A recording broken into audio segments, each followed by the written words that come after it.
Well, today is the end of our love series. It's the end of our character series. It's been an amazing journey of, I believe, 4 months of character building. And if I was like all those other guys that put together CDs and then sell them for $19.95 or for $100, you'll get this package and an extra one. The compilation of the whole character series, starting, I believe, the condition of our heart. We talked about what matters most was love. We talked about love will last forever.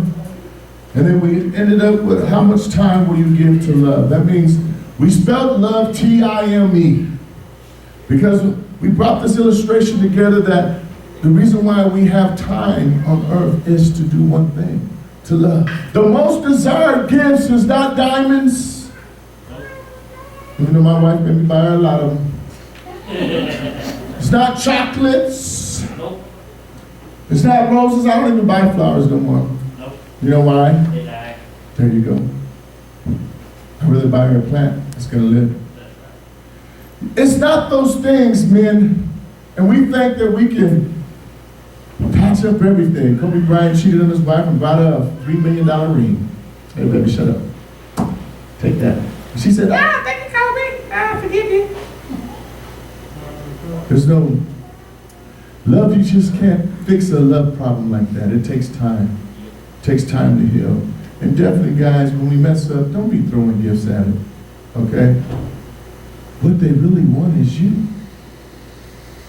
Don't throw gifts at it. Just give up yourself. So what happens is we think that the most desired gifts, if I buy her diamonds, roses, or chocolates, it's going to mend the problem. But it is our focused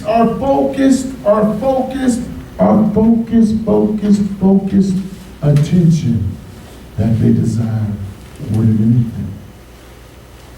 They desire us to stop and look and say, what is it, babe? Tell me now.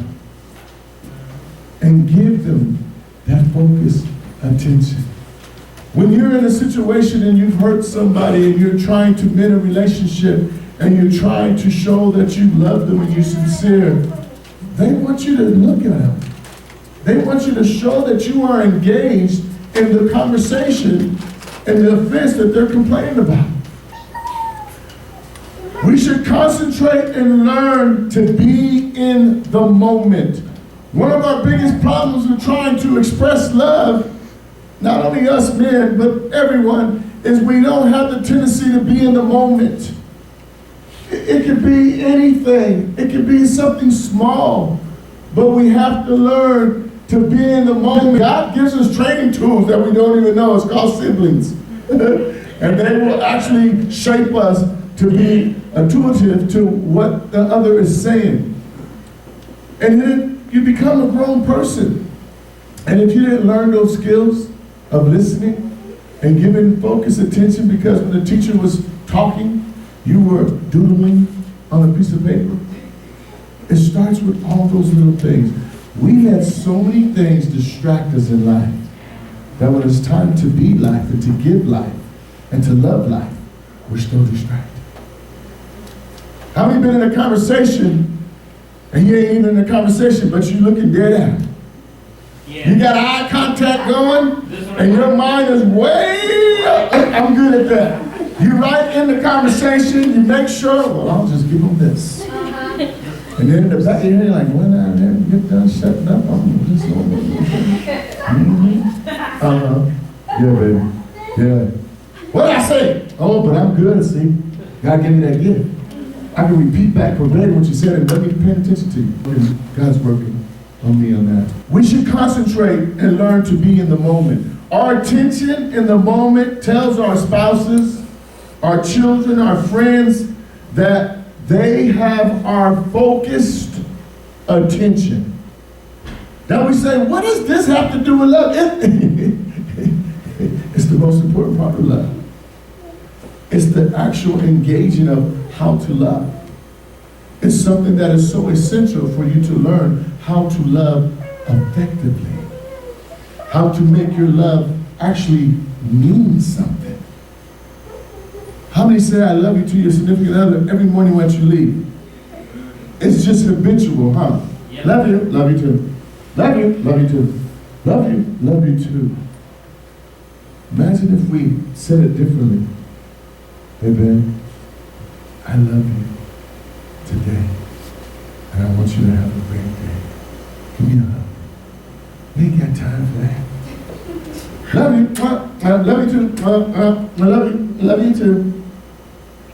See, when you ask what does this focus, attention have to do with our love, it shows that we are engaged in what we're doing.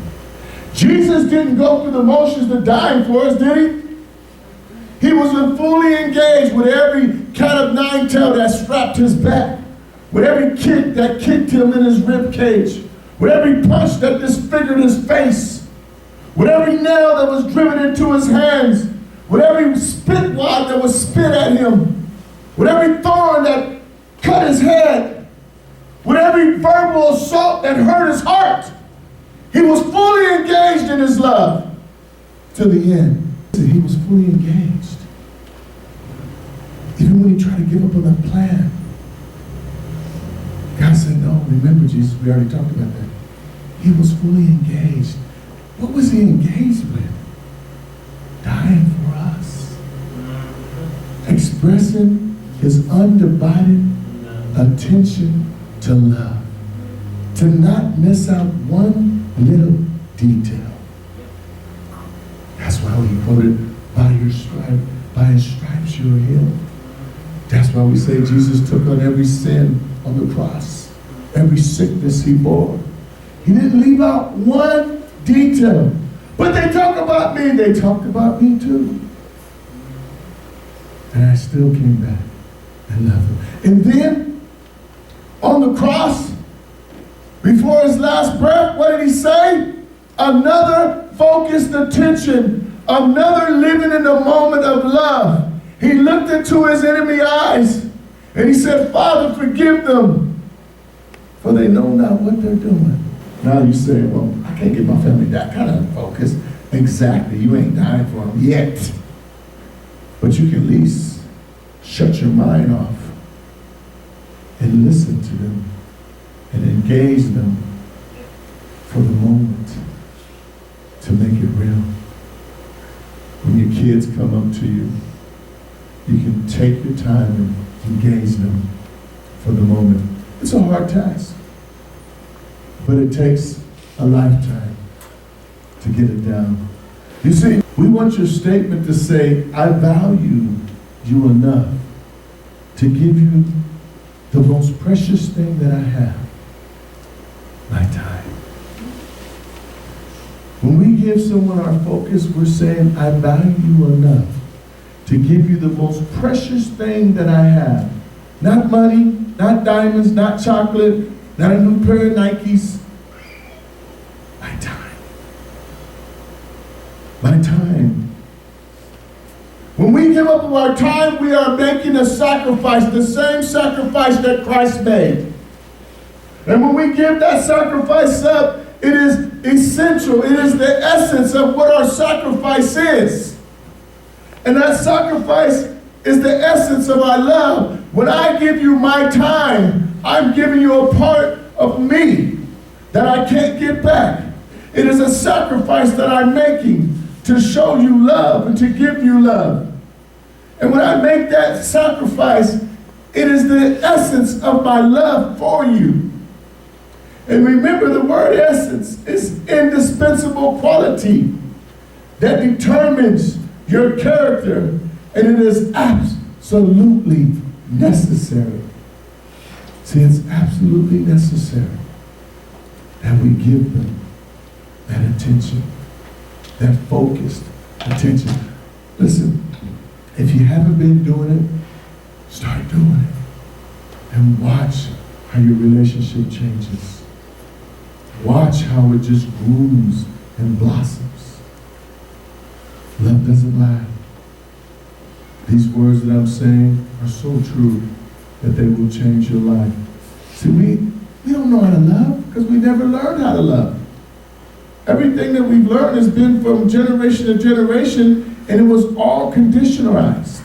It was all based on conditional love, not unconditional love. My mama changed me and raised me that way. Her mama changed her and raised her that way. And generations to generation, at one time in your life, you found an auntie or a grandma or somebody that came across your life that their love seemed to stick out more than the people that you were raised with. And if you would have caught that at that moment, you would have realized for the first time in your life, you actually saw real love. Love of God. But for most of our lives, we've missed out on that. So now we're having to go through at 10, 20, 30, 40, 50, 60 years of age, 70, and really learning what it is.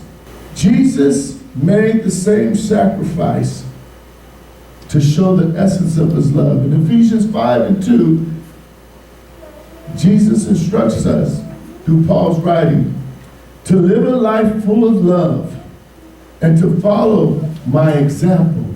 He said to follow his example. He said to follow his example. Are we following his example? He says, live a life full of love.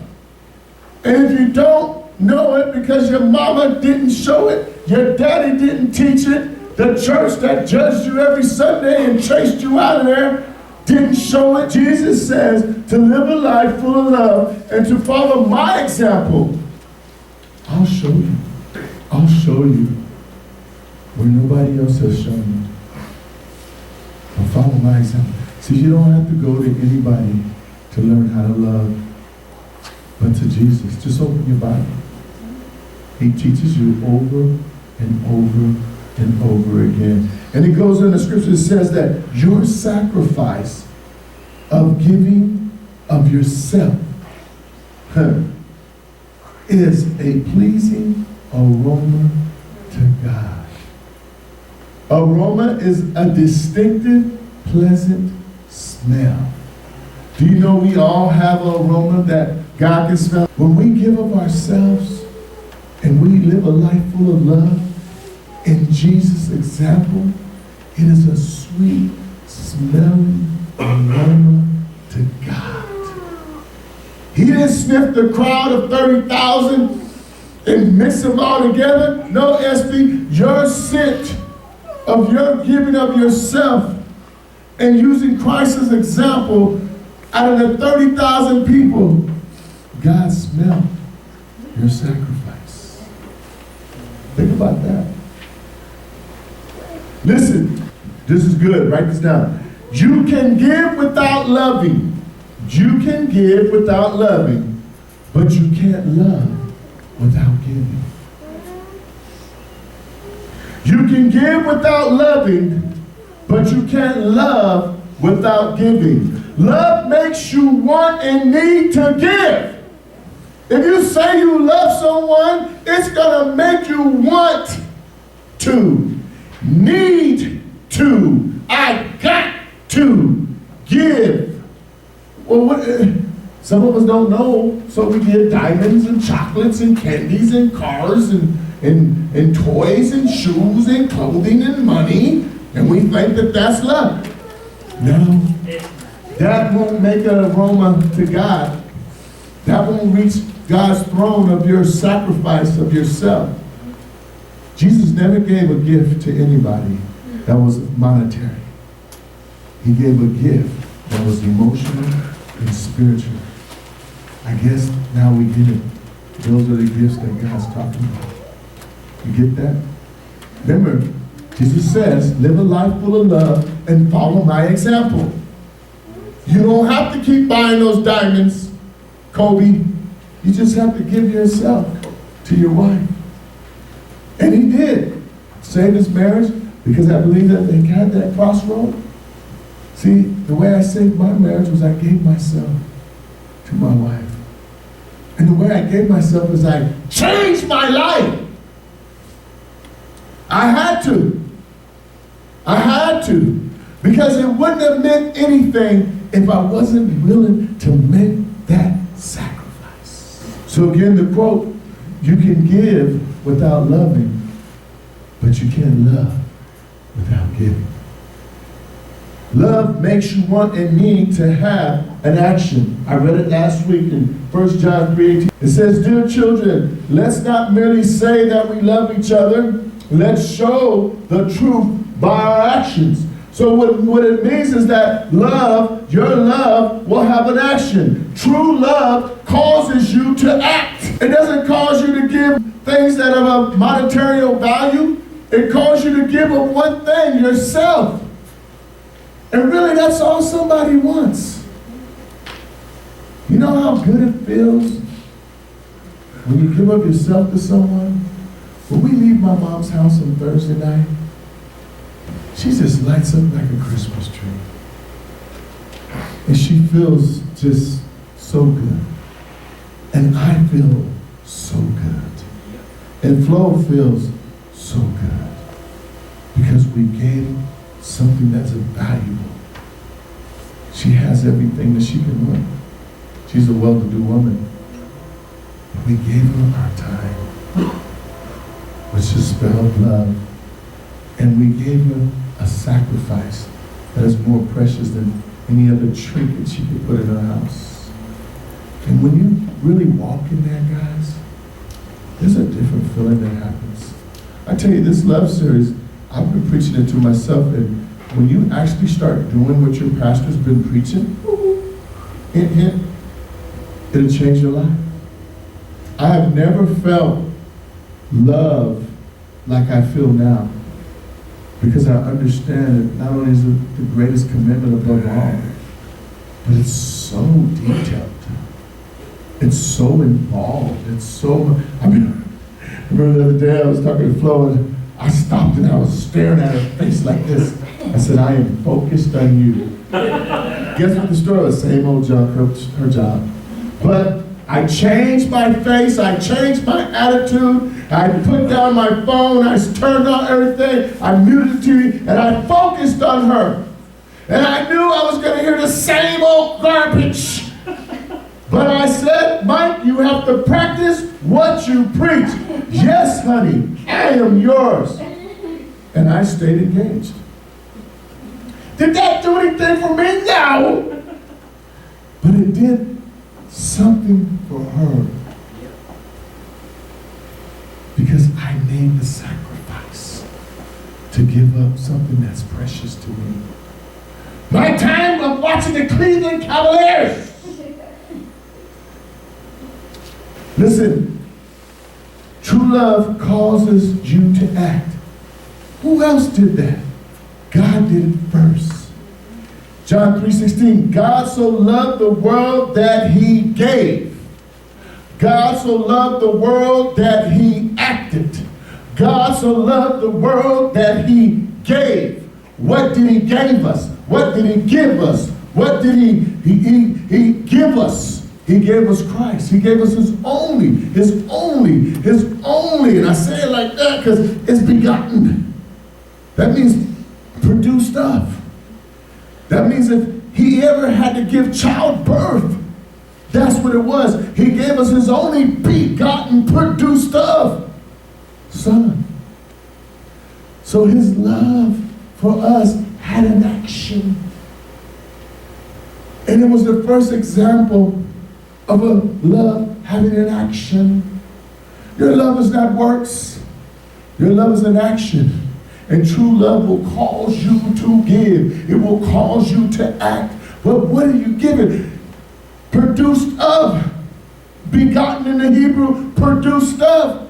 He gave of himself within himself to us out of love. Do you get that? That's powerful, huh? You ever really looked at it that way, right? So when we say, "Stacy, what is it, honey?" I'm going to listen to you. You've already hit me in the back of my head 5 times about playing on the PlayStation and the Xbox. But now I'm going to turn it off. Shut up, internet friend. Get off my headset. Yes, babe. What is it? Johnny is giving something produced of him. Something begotten of him. His uninhabited focus on his wife at that time. And it means more than the usual Johnny. But that's a whole nother world that people are constantly giving of their self to. Well, think about this. You ready? Add up how much love have you given to that. Start by doing it once a year. And evaluate that with how much love you've given to those that are actually in your life. So I'm going to say, if the time is not balanced, then it's out of balance. If we got too much time on this and not enough time on that, we're out of balance. We're out of line. Our home is discombobulated. We are discombobulated. We do not have an expression of true love that is equally balanced in our life. See, when I have to go to Seth's track meet and sit for 14 hours, I hate every minute of it that I'm sitting there, but I realize that I'm giving something that is more precious to Seth than I could ever show him at that given time. I'm sacrificing my moments of life out of my 28,000 days that I've been given because they're important to me. If things that carry no weight in your life and you're loving that more than you're loving the things that mean everything in your life, then your life is out of balance. Doesn't mean you're going to hell, it just means you're out of balance. And you could be creating unnecessary issues and problems in your life because you need to balance everything out. Everything in your life must balance. Your checkbook has to balance, right? Your life has to balance. And how do we balance our life? It's not by material things. It's by giving them the most precious gift. You. Well, what about me? Well, add up the hours. How many hours do you have for yourself? And how many hours do you have for your family? I guarantee you've been a selfish person. I guarantee you do more for yourself than you do for the loved ones.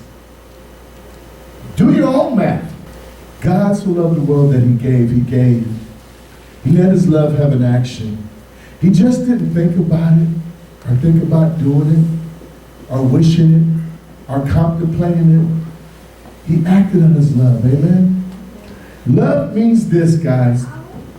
Giving up, yielding your preferences, comfort, goals, security, money, energy, time for the benefit of someone else. Let me read it again. Love means giving up. Yielding your preferences. Well, I prefer to not. Comforts, goals, security, money, energy, time for the benefit of others.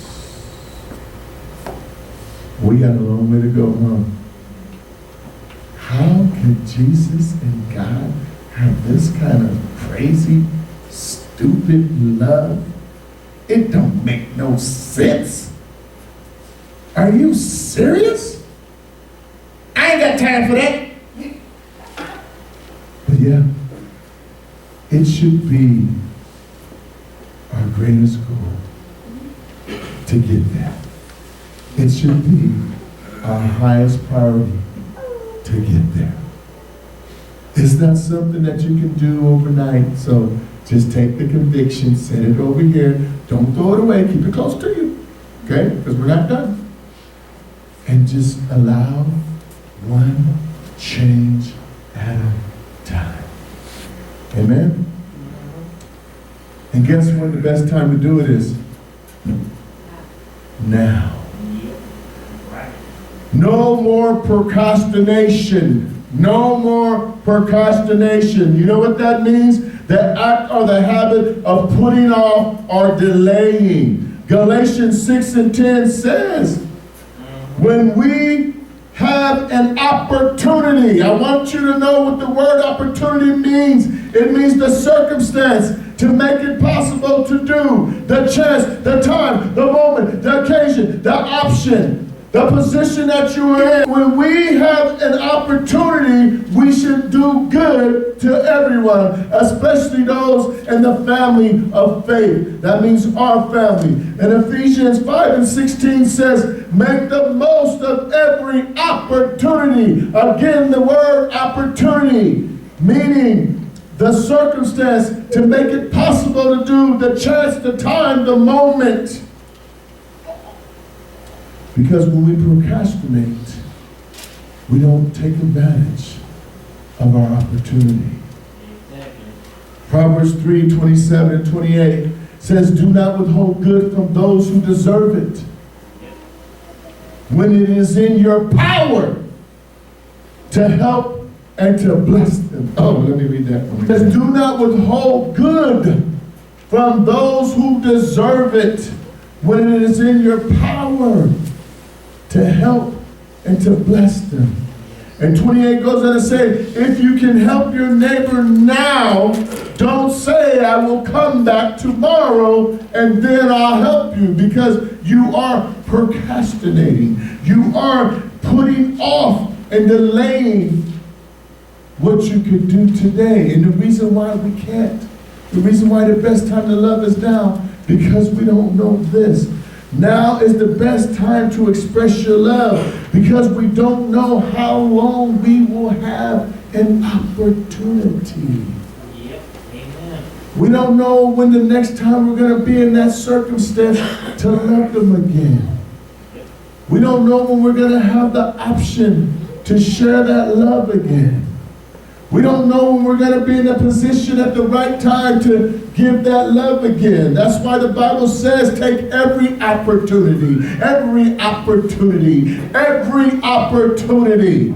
to do good. Don't procrastinate your love for your family, for your friends, for your neighbors, or God. Our circumstance could change in a second. How many know somebody that died and you didn't even know they died? You just saw them last week. They go. If you'd have known they were going to die, you would at least say goodbye. You'll never have that opportunity again. People die, children grow up. We have no guarantees of tomorrow to show our love. I want to ask you 4 questions. If you want to express love, start by doing it now. Don't wait. Knowing that one day you will stand before God, and here are some questions that I want you to consider. The word consider means this: to think carefully about something before you make a decision. That's what it means to consider. To think carefully about something before you decide to do it. So here are my 4 questions. 1,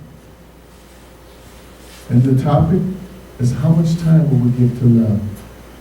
One question that I want you to consider when you stand before God is, how will you explain to God and Jesus those times when your project or things were more important than people? Number 2, who do you need to start spending time with? Who do you need to start spending time with? Number 3, what do you need to cut out of your schedule to make that possible? Remember, true love has a sacrifice. What do you need to cut out of your schedule to make that possible?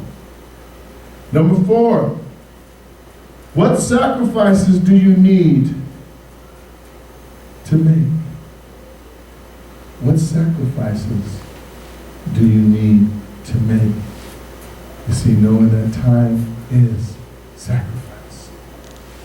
The best use of life is love. Plain and simple.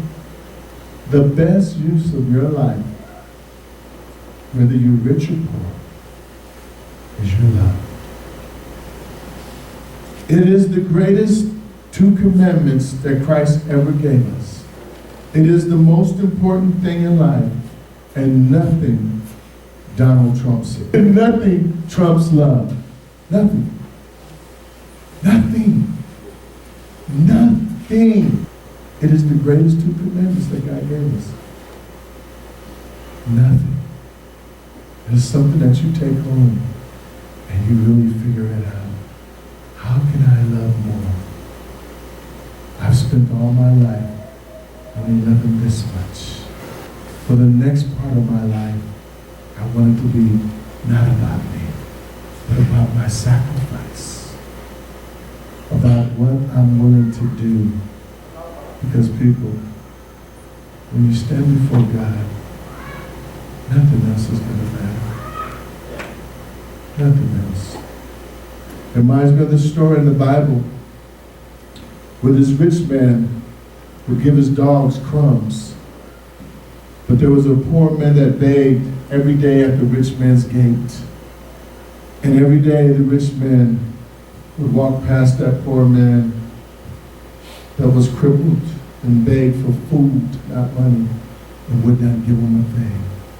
But he would go in his house and he would throw the scraps from his plate to the dogs. And that poor man would have loved to have eaten the scraps from the rich person. So now the rich man had died. And so did the beggar. And the beggar, it says in the Bible that he's in Abraham's bosom. And he's looking down into hell from heaven. And the rich man is in hell. And the rich man cries out to Abraham. He says, Abraham, Abraham, please allow your servant to just give me one morsel drop of water that it may quench my thirst. And Abraham held his servant and he said, this man begged before you every day for one scrap from your table, but you refused to give him anything. Therefore, we will refuse to give you that one drop of water. And then he said, Abraham, okay, but let me go back and tell my brothers, because see, they've been raised the same way, so that they won't end up in this place. And Abraham said, no. That's the story that Jesus told. Don't miss the opportunity to show love, to be love, to give love. We got new series coming up, and one of the things I want to say real quick before we end is there seemed to be a great deception over the world today. And those that have a prophetic ear and a prophetic eye, I want you to see what is going on in the world today. There is a great deception from the presidential election to what's going on in government, what's going on in church, what's going on in the spiritual realm, and it is the greatest sin and the greatest feat that the devil has ever did to mankind. I imagine when he was cast down by Michael, by God's order, that as he was falling, he said these words to God. He says, I will deceive all of your creation and turn them against you, as he fell from heaven. And if you look, if you start in Genesis and go all the way, if you've just been saved for the last 10 years or the last year, you're going to see that we're in trouble and that the devil's deception to turn man against God is successful. Oh, yeah.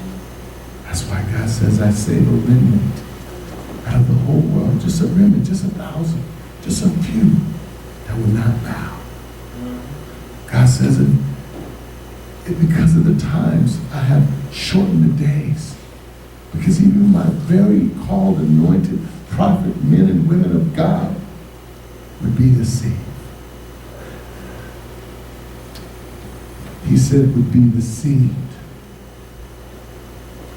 God said would be deceived. With all the doctrines thrown at you and all the truths and half-truths and false truths, with all that comes at you, how do you know? Oh, you guys like this series, huh? It's going to be good. Okay, let me stop. Stand up. The best expression of love is time, and the best time to love is now. Amen. Amen? Yes. All right. Now look. I done my job. Father, I wipe my hands clean of teaching these people what love means.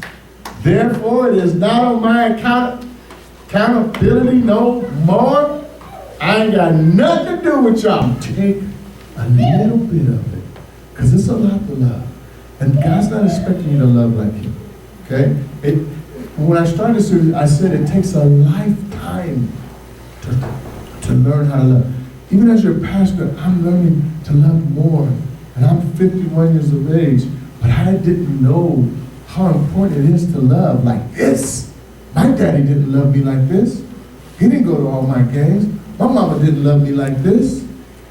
We fought the whole time. I left home at 16. I didn't know what it really is important to do. But I knew I loved my kids and my first 3 kids, and I didn't let nothing come between that. And when people say, don't love them like that, I told them, man, I'll get out of my face. Christians told me, don't love. That tells me that even the church don't know what love is. Well, they'll hurt you. Love does hurt. Well, they'll turn against you. Yes, love does betray you. Yes, all those people that say they loved you, hurt you, betrayed you, sinned against you, threw rocks at you, punched you, disfigured your face, kicked you, called you names. Does that change that you can't love no more? No. We are required to move past those people and to the people that are waiting to receive our love. If you allow one of life's tragedies to stop you from loving any further, then you are guilty of sin, of not doing what God called you to do, which is the first 2 commandments: to love the Lord with all your heart, soul, strength, and mind, and to love your neighbor as yourself. We're going to get hurt in our love, but you're going to get back up and love again. Do I need to make it any more simpler than that? You don't get a choice to stop loving because someone hurt you. You got to get over that and get into loving. And if you need help to do that, then you come around people that have walked those shoes, that have felt that pain, and say, how did you do it? Well, I refuse to stop. I wasn't going to allow this offense to take my love. So I had to determine up here and here. And I had to make them line up. My mind said no, but my heart says yes. And then when my heart said no, my mind said yes. But the time that they both said yes, do it, forgive, move on, then I was able to move forward. So that's how you got to do it. You got to let your heart and mind be in agreement about moving forward. Because one or the other will block you. Listen, you can never go wrong loving too much. There's no such thing. We're not talking about a love of men and women that is physical. I'm talking about a love like Christ. I'm talking about an unconditional love to help the brothers and sisters in need. I'm talking about a love to forgive your brother 70 times. You know why Peter asked God, Jesus, how many times should I forgive my brother? It was a Christian brother. 1 time, Jesus? 2 times, Jesus? Jesus said, no, 7 times 70. In other words, you got to forgive your brother over and over again. when you think about how much you should love, think about Christ's suffering.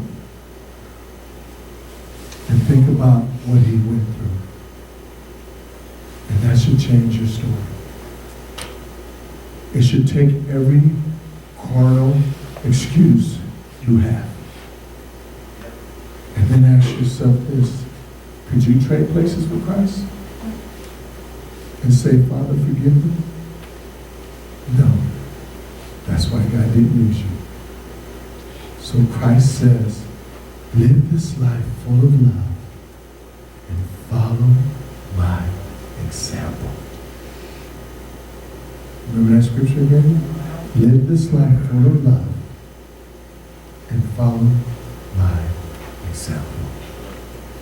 Lord Jesus, help us, Father, to love like you. Some of the hardest things in life will be to love, Father, unconditionally. But let us start with our family. Let us start with our wives and our children and those that you've put in front of our lives. Let us start with the people that you've surrounded us with. Let us learn how important it is to love our family first before we can go out and love anything else. Break down those walls. Tear down the hurt and pain that has come to separate us from our loved ones. Father, I speak forgiveness and healing over everybody in this place. Father, that we would walk in a greater example of your love, Jesus. You said your yoke is easy and your burden is light. And you said that we can do all things through you that strengthen us.